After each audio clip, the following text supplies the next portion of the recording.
দিল্লিতে প্রধানমন্ত্রী শেখ হাসিনার সাথে পররাষ্ট্রমন্ত্রী জয়শঙ্করের সৌজন্য সাক্ষাৎ, নতুন দিগন্ত উন্মোচনের আশা। আওয়ামী লীগ কচুপাতার ওপর শিশির বিন্দু নয় যে ধাক্কা দিলেই পড়ে যাবে, প্লাটিনাম জুবিলির শোভাযাত্রায় বললেন ওবায়দুল কাদের। এবং উত্তরাঞ্চলে বন্যা পরিস্থিতির অবনতি, বিপদসীমার ওপরে তিস্তা, ধরলার পানি, কিছুটা উন্নতি সিলেট, সুনামগঞ্জে।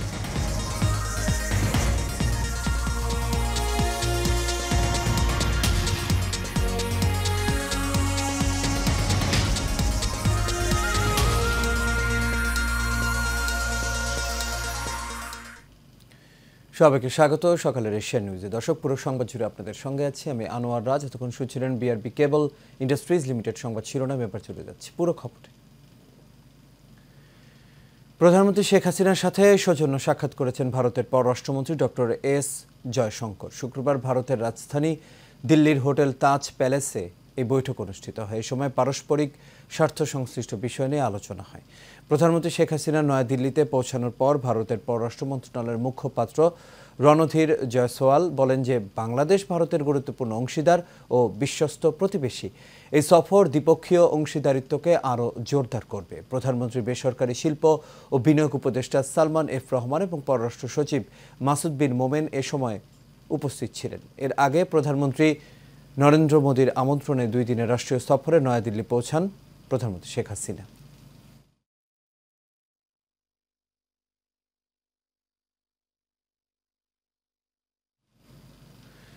আওয়ামী লীগ হঠাতে নতুন চক্রান্ত করছে বিএনপি বলে মন্তব্য করেছেন আওয়ামী লীগের সাধারণ সম্পাদক, সড়ক পরিবহন ও সেতুমন্ত্রী ওবায়দুল কাদের।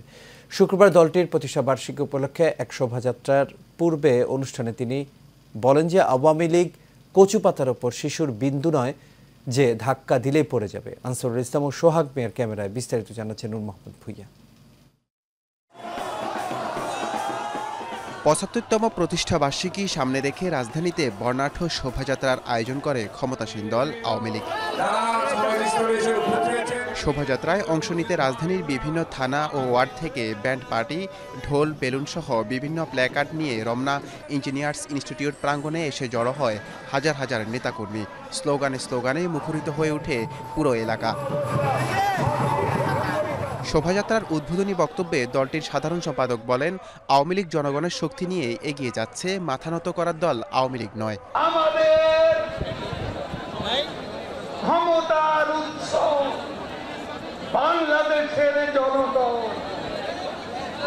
আমাদের শিকড় বাংলাদেশের মাটি অনেক গভীরে, কচু পাতার উপর শিশির বিন্দু। আওয়ামী লীগ না, একটু ঢোকা লাগলেই পড়ে যাবে। বিএনপির সমালোচনা করে তিনি বলেন, তাদের আন্দোলনে জনগণ নেই, আগেও ছিল না, ভবিষ্যতেও থাকবে না। আন্দোলন করবে 28 অক্টোবরের মতো, পালিয়ে যাবেন না তো? আপনাদের আন্দোলন তো ভুয়া ভুয়া দলের ভুয়া আন্দোলন। জনগণ নেই, আগেও ছিল না, ভবিষ্যতেও থাকবে না। আন্দোলনের নামে বিএনপি যদি আবারও আগুন নিয়ে মাঠে নামে, আওয়ামী লীগ তার জবাব দিতে প্রস্তুত বলেও জানান ওবায়দুল কাদের। হত্যা, খুনের রাজনীতি শুরু করেন, আমরা রাজপথে আছি। আওয়ামী লীগ সমুচিত জবাব দিতে প্রস্তুত। পরে বর্ণাঢ্য র্যালিটি ইঞ্জিনিয়ার্স ইনস্টিটিউট থেকে শুরু হয়ে ধানমন্ডি 32 নম্বরে গিয়ে শেষ হয়। নূর মোহাম্মদ ভুইয়া, এশিয়ান টেলিভিশন, ঢাকা।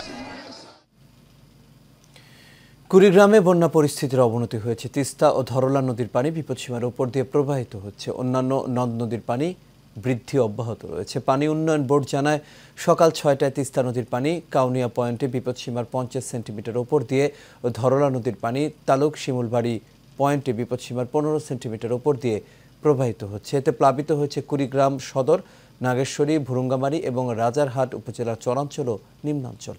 পানিবন্দী হয়ে পড়েছে 15,000-এরও বেশি পরিবার। এতে দুর্ভোগে চরাঞ্চলের মানুষজন। ডুবে গেছে সবজি ক্ষেত সহ বিভিন্ন উঠতি ফসল। এদিকে সিলেট ও সুনামগঞ্জে বন্যা পরিস্থিতির কিছুটা উন্নতি হয়েছে।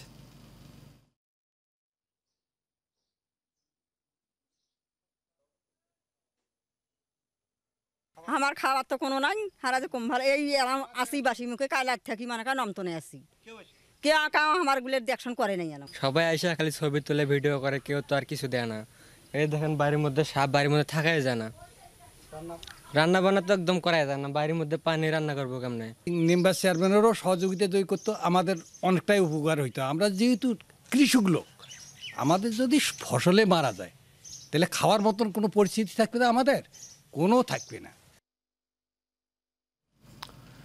এদিকে প্রবল বর্ষণ ও পাহাড়ি ঢলে মৌলভীবাজারে 2 লাখ মানুষ পানিবন্দী হয়ে পড়েছে।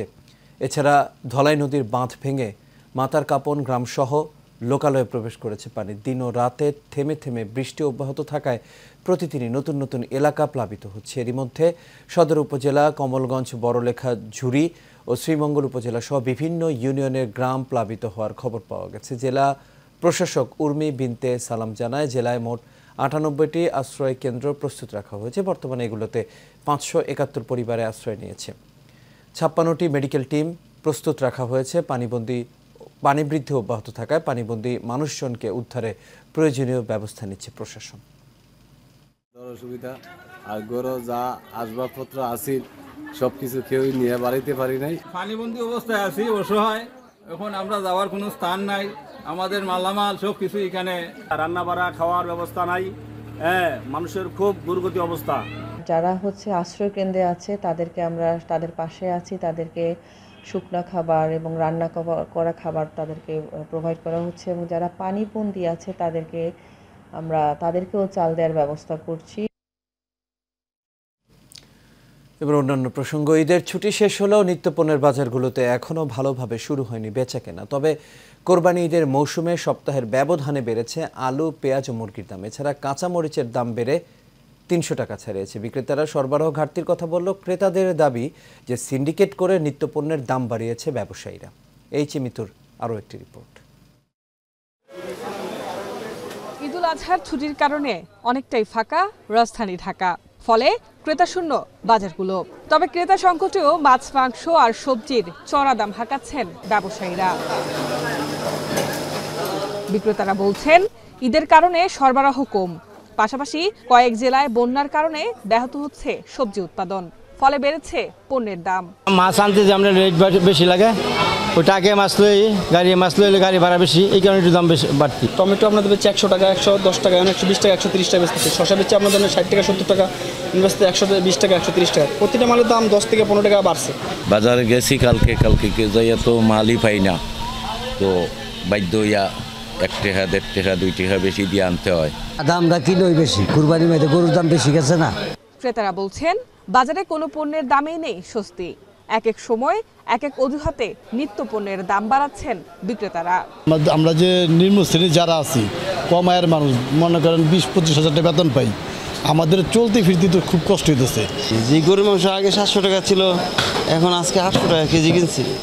মানে বাজারে সব কিছুর দাম বেশি। যারা মিডল রেঞ্জ বা আপার রেঞ্জে জব করে তাদের জন্য হয়তো সার্ভাইভ করতে পারে, বাট যারা একদমই তাদের জন্য তো সমস্যা হবে। লাগামহীন নিত্যপণ্যের বাজারে স্বস্তি ফেরাতে অসাধু ব্যবসায়ীদের বিরুদ্ধে ব্যবস্থা নেওয়ার পাশাপাশি মনিটরিংয়ের দাবি ক্রেতাদের। H Mitu, Asian television, Dhaka. এদেশের যত অর্জন সব আওয়ামী লীগের হাত ধরেই বলে মন্তব্য করেছেন বঙ্গবন্ধু সৈনিক লীগের সভাপতি, এশিয়ান গ্রুপ ও এশিয়ান টেলিভিশনের চেয়ারম্যান আলহাজ মোহাম্মদ হারুনুর রশিদ সিএপি। বৃহস্পতিবার বিকেলে বঙ্গবন্ধু সৈনিক লীগের নেতাকর্মীদের সঙ্গে ঈদ শুভেচ্ছা বিনিময়কালে তিনি এই কথা বলেন। আরও জানাচ্ছেন বাতেন বিপ্লব, আর ক্যামেরায় ছিলেন জীবন আহমেদ। গুলশানে এশিয়ান টেলিভিশনের প্রধান কার্যালয়ে বঙ্গবন্ধু সৈনিক লীগের সভাপতি, এশিয়ান গ্রুপ ও এশিয়ান টেলিভিশনের চেয়ারম্যান আলহাজ হারুনুর রশিদ সিআইপির সঙ্গে ঈদ শুভেচ্ছা বিনিময় করতে আসেন সংগঠনের বিভিন্ন পর্যায়ের নেতাকর্মীরা। কেন্দ্রীয় সভাপতি আলহাজ হারুনুর রশিদ সিআইপি সাহেবের যে নেতৃত্ব, এই নেতৃত্ব আমরা খুব ভালো জানি, ভালোবাসি। তাই আমি বঙ্গবন্ধু সৈনিক লীগের কেন্দ্রীয় সভাপতি আলহাজ হারুনুর রশিদ সিআইপির সাথে আজকে থেকে ইনশাল্লাহ বঙ্গবন্ধু সৈনিক লীগ সৌজাক থানা একত্রে কাজ করবে। হারুন ভাই ওনারকে কেন উনি না থাকলে এই সম্মেলন কোনোদিন হইতো না, এই সংগঠন রেজিস্ট্রেশনও হইতো না, কোনো কিছু থাকতো না। আজকে মনে করেন সারা বাংলাদেশে বঙ্গবন্ধু সৈনিক লীগের একটা জোয়ার আছে সব জায়গায়। বাংলাদেশে কোন জেলা সৈনিক লীগের গর্ব করার মতন সাহস থাকে একমাত্র আলহাজ হারুনুর রশিদ সিআইপি রাখে। আজকে সারা বাংলাদেশে যেভাবে দুর্বার গতিতে এই বঙ্গবন্ধু সৈনিক লীগ এগিয়ে চলছে, সেইভাবে মহানগর দক্ষিণের বিভিন্ন ওয়ার্ড থানার কমিটির মাধ্যমে এই যে নবগঠিত মহানগর সভাপতি এবং সাধারণ সম্পাদকের নেতৃত্বে যেভাবে ইনশাল্লাহ প্রতিটা এলাকায় প্রতিটা ইউনিট পর্যন্ত কমিটিগুলো গঠিত হচ্ছে। বঙ্গবন্ধু সৈনিক লীগের যিনি কর্ণধার হারুন রশিদ সিআইপি তার নেতৃত্বেই হয়েছে। শুভেচ্ছা বিনিময় শেষে বঙ্গবন্ধু সৈনিক লীগের সভাপতি বীর মুক্তিযোদ্ধা আলহাজ হারুন রশিদ সিআইপি বলেন, প্রধানমন্ত্রীর বলিষ্ঠ নেতৃত্বে বাংলাদেশ এগিয়ে চলছে। এদেশের যত অর্জন সব আওয়ামী লীগের হাত ধরে বলেও জানান তিনি। আল্লাহ যদি বাঁচায় আপনাদের পাশে আমি কাজ করার জন্য এগিয়ে যাব। আমার জাতির পিতা শেখ মুজিবুর রহমান 3.5 বছরের দেশকে যেভাবে এগিয়ে গেছে, তার নামে সংগঠন, আমার মাননীয় প্রধানমন্ত্রী জননেত্রী শেখ হাসিনা তার যে 15 বছরে যে সমস্ত কাজ করে গেছে, সেই কাজের আজকে দেখেন ফল ভোগ করতেছে। যারা কাজ করছে, কাজ করার পরে আজকে উত্তরা থেকে 20 মিনিটের মতিঝিল। আগামী 5টি বছর কাজ করলে পরে দেখতে পারবেন এই দেশ কোন জায়গায় যায়। এবং 2041 সাল মাননীয় প্রধানমন্ত্রী বলছে, আমি মনে করি 2041 সাল না, এই 2029 ভিতরে হবে অনেক খেলা, অনেক কিছু দেখার। আওয়ামী লীগের প্রতিষ্ঠা বার্ষিকী সফল করতে বিভিন্ন দিক নির্দেশনা দেন বঙ্গবন্ধু সৈনিক লীগের সভাপতি। সবুজবাগ, বনশাল, সূত্রাপুর, কামরানুচর সবে মিলে আজকে মিলন মেলা বসাইছে। এই মিলন মেলা আমি খুব সকলকে আন্তরিকভাবে অভিনন্দন জানাচ্ছি যে তাদের ভুল তারা বুঝতে পারছে। ইনশাল্লাহ তারা এখানে সত্যের পথে আছে।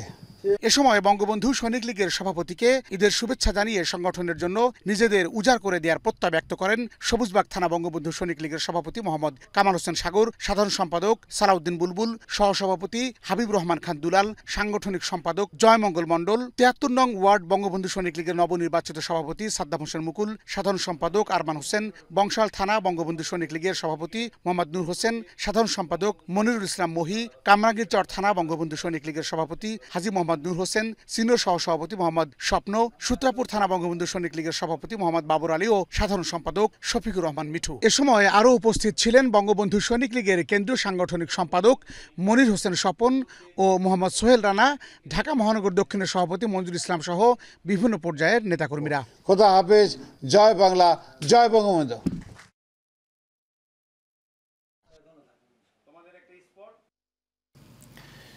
ঈদের ছুটি শেষ হয় সিরাজগঞ্জ থেকে ঢাকায় ফিরছেন কর্মজীবী মানুষ। তবে বাড়তি ভাড়া নেয়ার অভিযোগ যাত্রীদের। জেলার রায়গঞ্জ উপজেলার ভুইয়াগাতি বাসস্ট্যান্ড এলাকায় ছিল ঢাকায় ফেরা যাত্রীদের বাড়তি চাপ। গণপরিবহন কম থাকায় অনেকেই পণ্যবাহী truck, microbus, motorcycle, pickup van সহ ছোট ছোট পরিবহনে ঢাকায় ফিরছেন। প্রচণ্ড রোদ আর গরমে ভোগান্তি বেড়েছে উত্তরবঙ্গ থেকে আসা যাত্রীদের। যানবাহন সংকট থাকায় বিভিন্ন পরিবহনে অতিরিক্ত ভাড়া নেয়ার অভিযোগ করছেন যাত্রীরা। কুড়িগ্রামের নাগেশ্বরীতে থানা পুলিশের অভিযানে ৭৭ কেজি গাঁজা উদ্ধার করা হয়েছে। নাগেশ্বরী থানার ওসি রূপকুমার জানান, উপজেলার রামখানা থেকে কুড়িগ্রাম যাওয়ার সময় কলেজ মোড়ে একটি প্রাইভেট কারে অভিযান চালায় পুলিশ। এ সময় গাড়ি থেকে ৭৭ কেজি গাঁজা উদ্ধার করা হয়। এ সময় মাদক ব্যবসায়ী গাড়ি ছেড়ে পালিয়ে যায়। এছাড়া উপস্থিত ছিলেন circle ASP Masud Rana, OC তদন্ত সারোয়ার হোসেন সহ থানা পুলিশ।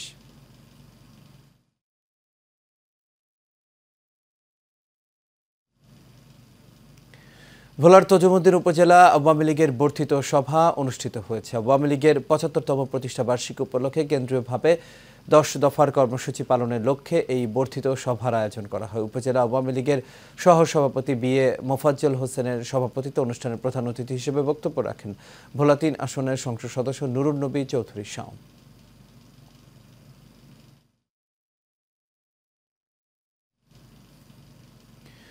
চট্টগ্রামে বাংলাদেশ আওয়ামী লীগের প্রতিষ্ঠা বার্ষিকী উপলক্ষে আনন্দ শোভাযাত্রা অনুষ্ঠিত হয়েছে। কর্ণফুলী উপজেলার শিকলবাহা ক্রসিং উপজেলা চত্বর থেকে বর্ণাঢ্য শোভাযাত্রা শুরু হয়ে বিভিন্ন সড়ক প্রদক্ষিণ শেষে আবারও উপজেলা চত্বরে এসে শেষ হয়।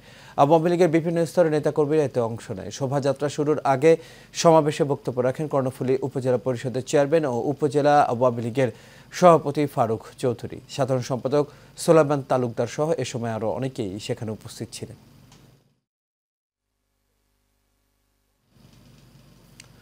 সড়কে দুর্ঘটনা কমাতে এবং অবৈধ যানবাহন চলাচল বন্ধে রংপুর বিআরটি এর উদ্যোগে হাইওয়ে পুলিশ ও জেলা প্রশাসকের সাথে নিয়ে মোবাইল কোর্ট পরিচালিত হয়েছে। রংপুরের তারাগঞ্জ হাইওয়ে থানার সামনে দিনব্যাপী পরিচালিত মোবাইল কোর্টে অবৈধ যানবাহন ও ফিটনেসবিহীন গাড়ি সহ দ্রুত গতির গাড়ি থামিয়ে জরিমানা করা হয়। এতে উপস্থিত ছিলেন উপজেলা নির্বাহী অফিসার মোহাম্মদ রুবেল রানা, বিআরটি এর এডি শফিকুল আলম সরকার সহ আরও অনেকেই।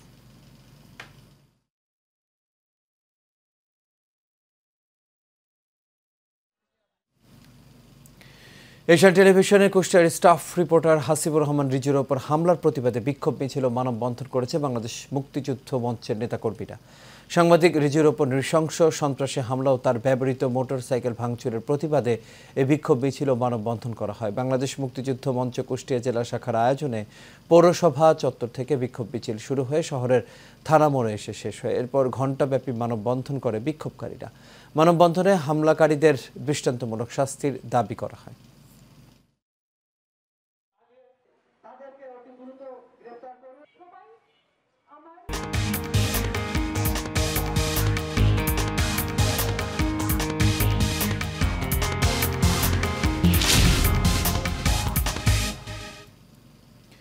এবার আন্তর্জাতিক প্রসঙ্গ। ফিলিস্তিনের অবরুদ্ধ গাজায় ইসরায়েলি হামলায় আরও ৩৫ ফিলিস্তিনি নিহত হয়েছেন। এতে নিহতের সংখ্যা ছাড়িয়েছে ৩৭,৪০০। টানা ৮ মাসেরও বেশি সময় ধরে চলা এই হামলায় আরও অন্তত ৮৫,৬৫৩ জন আহত হয়েছে। মূলত গাজায় অবিলম্বে যুদ্ধবিরতির দাবি জানিয়ে জাতিসংঘের নিরাপত্তা পরিষদের প্রস্তাব সত্ত্বেও ইসরায়েল অবরুদ্ধ এই ভূখণ্ডে নৃশংস আক্রমণ অব্যাহত রেখেছে। জাতিসংঘের মতে ইসরায়েলের বর্বর আক্রমণের কারণে গাজায় প্রায় ৮৫% ফিলিস্তিনি বাস্তুচ্যুত হয়েছে।